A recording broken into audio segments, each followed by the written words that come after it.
Erev Tov Rabotai, we are continuing with our Mishna Yomi, Masechet Eduyot. We are up to Perek Zayin, Mishnah Vav. Today's Mishnayot should be Le'ilui Nishmat, Neria ben Svetlana, Ranbai, Eliyahu ben Burcha Israelov, Chana bat Miriam, Sason ben Rain, Yoshua ben Shifra, Menuchatam began Eden, Amen.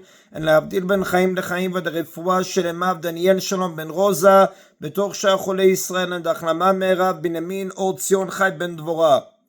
According to biblical law, if an animal offering gives birth, the newborn has the same sacred status as the offering itself and must be offered in the same way. The Mishnah cites testimony and a dispute which also appears in Timurah, chapter 3, Mishnah 1, as to whether the rabbis prohibited the offspring of a shlamim to be offered.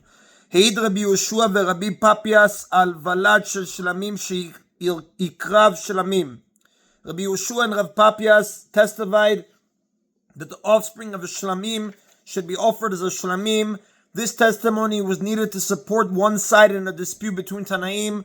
Rabbi Eliezer omer shevlad shlamim lo yikrav shlamim. For Rabbi Eliezer says that the offering of a shlamim should not be brought as a shlamim because of a rabbinic decree. The rabbis were concerned that if the owner of a shlamim would be allowed to offer its offspring, he might deliberately delay bringing it so that it could give birth, and he will then have more shlamim offerings. Over time, he might forget that the animal and its offering are sacred, and he might work with the animal or shear their wool, which is forbidden. The rabbis therefore decreed that the offspring may not be used for any purpose, but must be left to die. In this way, people would have no reason to delay bringing their shlamim offerings. But the sages say that it should be brought as a shlamim. Rabbi Yoshua and Rav Papias testified that they heard from their teachers that the sages' ruling is correct. Rav Papias tells of a case in which his testimony was applied in practice. Amar Rabbi Papias said, Ani meid shaita lanu paraz zivche shlamim. I testified that we had a cow that was a shlamim offering. V'achalnuha b'Pesach, and we ate it during the festival of Pesach. V'achalnu velada shlamim bechag, and we ate its offspring as a shlamim on Shavuot. Usually when the Mishnah uses the term Chag festival, it refers to Sukkot. Here, however, that cannot be its meaning because the Torah commands that if someone promised to bring an offering, or he has an offering, as in the Mishnah's case, he must bring it during or before the next Yom Tov, which in this case is Shavuot.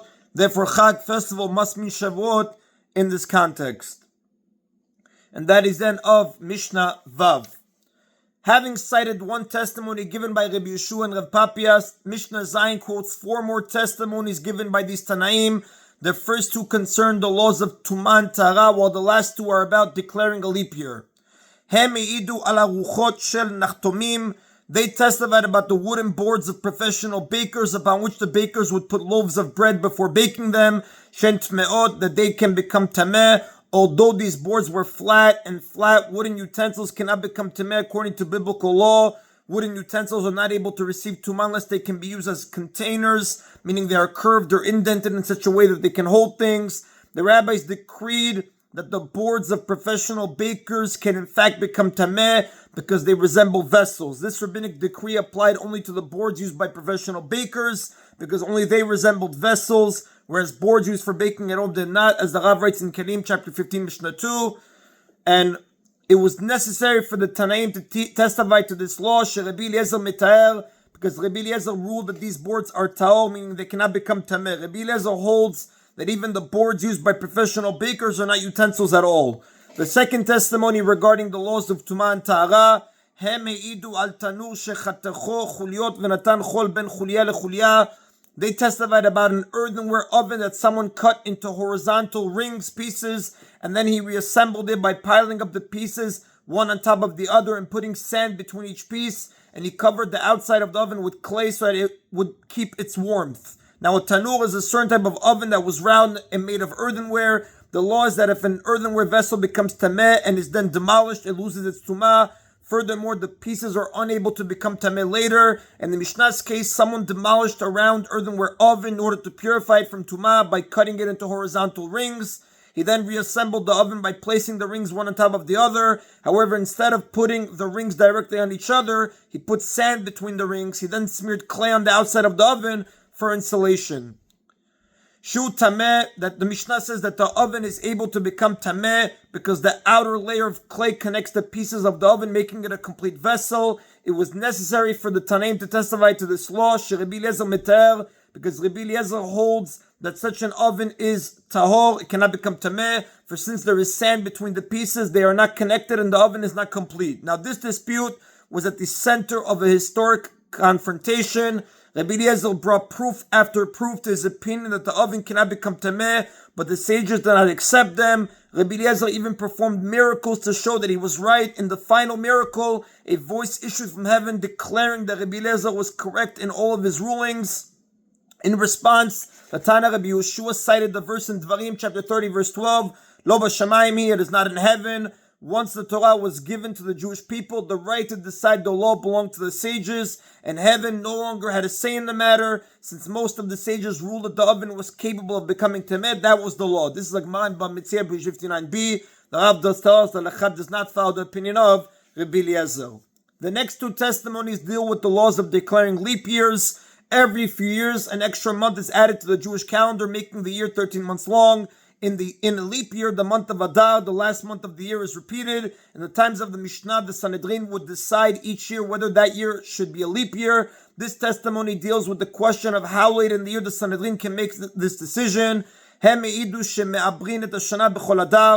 testify that we may extend the year, declare it a leap year anytime during the entire month of Adar, which is the last month of the year. Meaning until the 29th day of Adar, a leap year cannot be declared on the 30th of that month. It was necessary for them to give this testimony, Shayu Umrim Ad Purim, because the sages used to say that a leap year can be declared only until Purim, only until the 14th of Adar. The sages were concerned that declaring a leap year after Purim could cause people to sin.